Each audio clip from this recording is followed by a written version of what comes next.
Huyu mumeo yupo? Mume wako yupo? Ndio baba, nikutie. Toka. Hivi wewe ulikuwa unampeleka mwanangu kule ili ukafanya naye mapenzi au ulikuwa unakunda?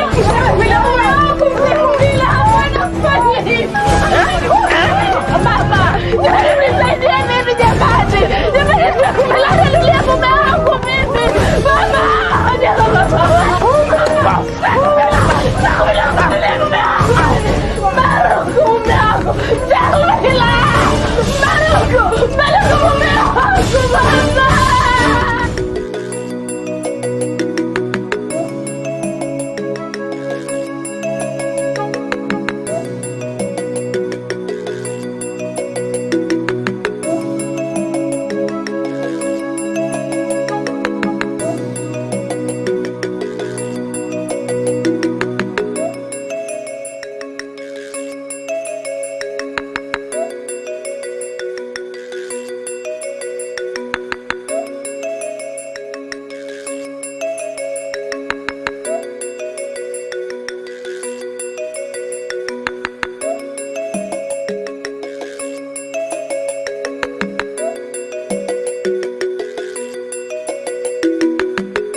We taifa lina wasanii lakini bado taifa linaendelea kuwa ndondo. Na mimi nasema wasanii ndio wamefikisha hapa tulipo, kwa sababu imefika wakati kukiwa na kundi la Waafrika Ulaya huitwa wakimbizi, lakini kundi la watu weupe Afrika eti wanaitwa watalii. Bado haitoshi, kukiwa na kundi la Waafrika msituni, tena msitu wa Waafrika wenzao, na walinzi wa msitu huo ni Waafrika wenyewe, lakini wakiona Waafrika wenzao eti wanawaita majangili. Lakini msitu huo na watu weusi wao wakiwaona watu weupe eti wanawaita wawindaji. Hii inaonesha ni jinsi gani sasa Waafrika tumeamua kujidhalilisha. Yaani tumezalilika mpaka tumeona tujidhalilisha. Inakuelekea kudhalilika nayo itakuwa fashion. Ujinga wa kiwango cha flyover. Sasa mimi naomba niwakumbushe kitu hapa. Kwenye hii dunia, mimi naomba niwakumbushe kitu hapa. Kwenye hii dunia kuna baba mwenye nyumba na baba anayekuchunga, lakini hao wote wadogo tu mbele ya baba aliyekuumba. Hii yote kwa sababu Afrika tumesaliti miti, na ndio maana leo tunatawaliwa kifikra. Mfano mfupi tuona Gates kagundua makonde majiko anauza Mchina, alafu tunadai baraka. Baraka kutoka kwa nani? Kwa baraka tunaruhusu zinaondoka. Sasa nasema hivi kwamba Mungu umeshaibariki Afrika, Mungu umeshaibariki nchi yangu. Wacha mimi niende nikailinde thamani ya hii miti, kwa sababu unaweza ukalia usiku kucha alafu faraja ikaja asubuhi.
Kila siku matatizo sisi tushangazi.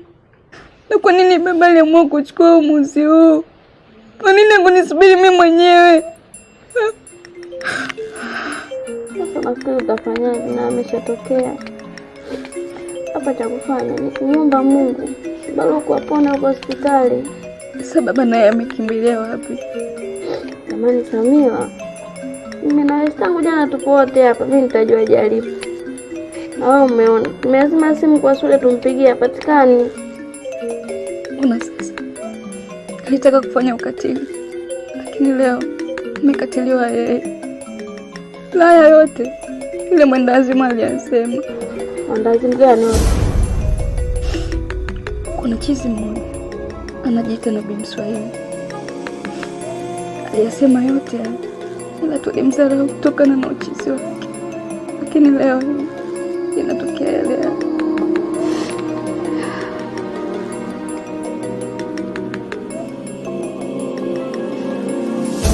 Bila shaka wewe ni ndugu na Samira ambaye sasa hivi hayuko sawa kiafya. Na hii yote imetokana na yule mzee mjinga ambaye alitumia kiboko kumwelimisha mtu aliyakuwa sio kazi ya miti hapa duniani. Nenda kamwambie na kome.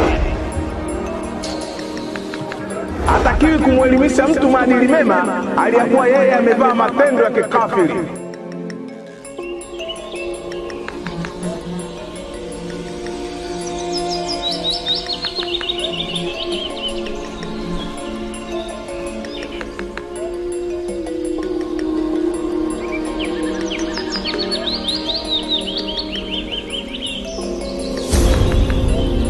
Pole sana mzee wangu. Hakika asiyesikia daima kajitakia. Najua moyo wako tayari umeshapata jeraha la majuto. Na hii inatokana kwamba pale Asila aliposhindwa kumshauri moyo asifanye maamuzi hayo. Ona sasa. Leo unaipa miti kazi ya kukuficha wewe, ili hali mwanzo uliipa kazi ya kuadhibu watu. Mpaka sasa sioni urafiki kati yako wewe na miti. Mzee wangu, sio kila usikiapo msiba ukazani kuna mtu amekufa. La hasha. Bali hata kufa kifikra, mawazo, nayo ni misiba vile vile. Ninachokiona sasa, wewe si mwenda wazimu kama nilivyokuwa nadhani. Na nakiri kwamba ule usemi wako na usema jina linauma. Maana jina lako halitofautiani sana na matendo yako.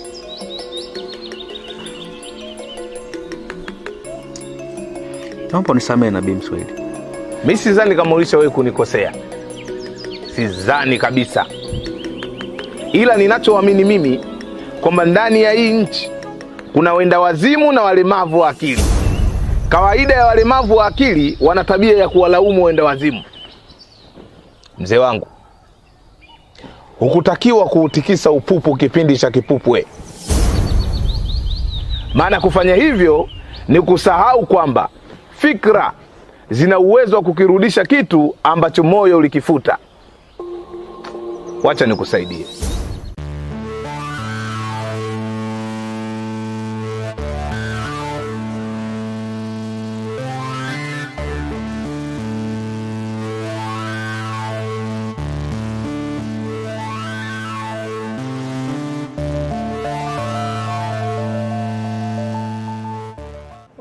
Kifo kile cha Baruku, sijui itakuwaje kwa kaka. Shangazi, hii yote ni mipango ya Mungu. na siwezi tena kuipinga. Lakini mimi kinachoniuma zaidi ni huyu baba, na yeye amekimbilia wapi baba? Mimi napafahamu sehemu ambako baba yako yupo. Samira, lazima uamini kwamba uongo ndio ukweli pekee utakayebaki pindi ukweli ukishindwa au kudharauliwa. Na hii inatokana kwamba mlango hauwezi kuwa mlango mpaka ufungwe au ufunguliwe.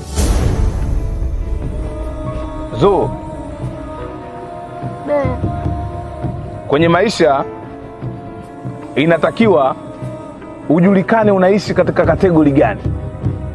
Kama unataka uishi wa moto au uishi wa baridi. Ni mbaya sana katika maisha kuishi ukiwa wa vuguvugu.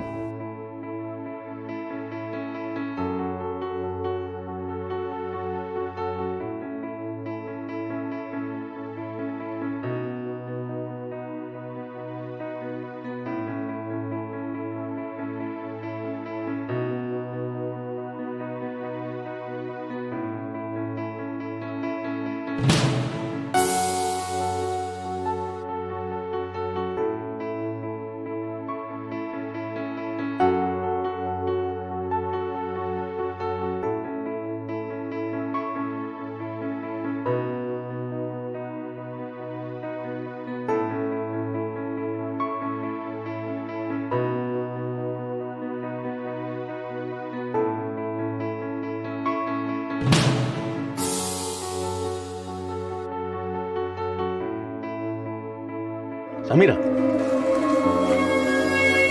Samira mama.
Hali inavyoonyesha tutaendelea kupiga vita matumizi halali ya miti kwa sababu ya uwezo wa kemikali.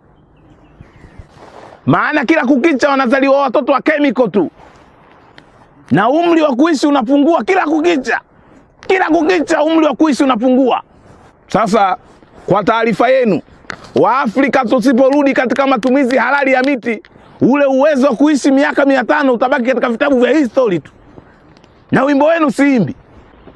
Maana Mungu anashusha baraka katika nchi, baraka mnaachia wavamizi wavamie bila kujali maumivu wa miliki halali ya nchi.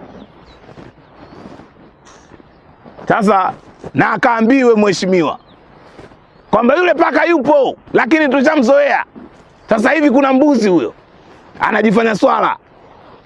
Hataki kabisa kula kwenye urefu wa kamba yake. Anakula tu mpaka katika mipaka ya watu.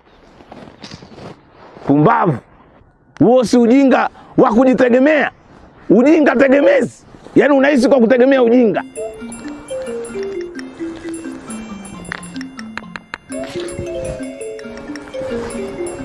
Tutakuwa wajinga bwana. Maana ujanja ukizidi sana ndo ujinga wenyewe kama waelewi.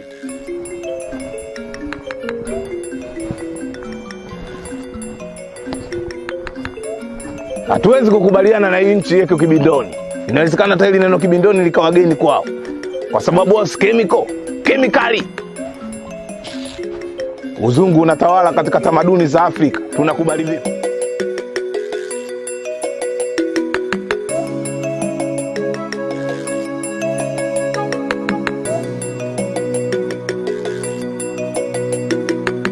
Nabii, mbona leo nimekuona uko tofauti? Umekusanya mizigo yako na vitu vyako vyote umeweka pamoja hivi. Vipi? Kuna kitu gani kinachoendelea? Nashukuru sana mzee kwa swali lako lenye umakini mkubwa. Lakini unasahau kwamba hudhuria misiba mingi ili uione thamani ya uhai wako. Mimi leo naamua kuondoka na kuuhama mji. Nabii, wewe ndio mwalimu wa darasa huru kwenye mji huu. Hivi uone kuondoka kwako watu wa mji huu au mji huu utauacha katika hali tete?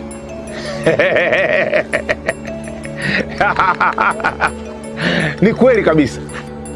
Lakini mzee wangu nikwambie kitu kimoja. Siku zote ukiwa mnafiki ujanani, haki ya Mungu unakuwa mchawi uzeeni.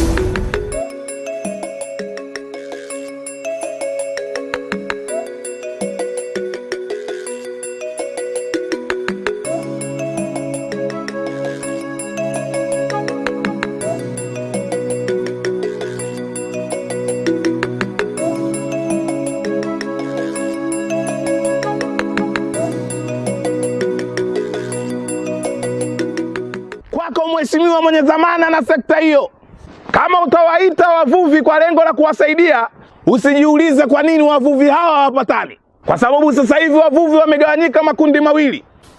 Kuna wavuvi wavua samaki na wavuvi wavua nguo. Wavuvi wavua nguo wanataka wakivua tu wapate milioni 30 kwa wakati mmoja, bila kujali kwamba zana wanazozitumia haziwalizishi walaji wa samaki yao. Lakini wavuvi wa samaki uboresha chambo chao na kisha uvua samaki mmoja mmoja mpaka wanafika katika malengo yao. Wewe leo uone mkanganyiko. Tena wavuvi wavua samaki huanika kando ya bahari ya pwani waliovua samaki yao baada ya kuvua. Lakini wavuvi wavua nguo wakivua tu huanika katika mitandao yao ya jamii. Sasa mheshimiwa mwenye hiyo dhamana, kuwa makini na wavuvi hao, vinginevyo utapoteza dhamana yako. Ndio maana inafika hatua kuna mjinga anasema kioo hakidanganyi. Tena huyu mjinga alosema kioo hakidanganyi aende akafute kauli yake mara moja pale maktaba au sehemu popote alipobandika. Sasa ngoja niwaeleweshe kwamba kioo kinadanganya. Kuna kioo cha jamii kimedanganya jamii yake mpaka jamii inaangalia kioo cha nchi jirani. Sasa hapo utasema kioo hakidanganyi? Usi ujinga kiwango cha flyover?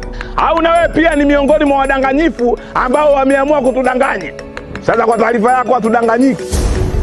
Mjinga mmoja we. Ndio maana imefika hatua mpaka wanawake leo wamesahau fasihi na weledi wa maneno ya Kiswahili. Maana utamkuta mwanamke na utashi wake anaenda kumfuata mwanaume, kisha anamwambia eti nina mimba yako. Pumbavu. Una mimba yangu wakati mimi nisazaliwa? Mimba yangu mimi alikuwa nayo mama yangu kipindi mimi niko tumboni. Sasa mheshimiwa anakuja nije niwafundishe weledi na matumizi sahihi ya maneno ya Kiswahili. Wajinga nyie.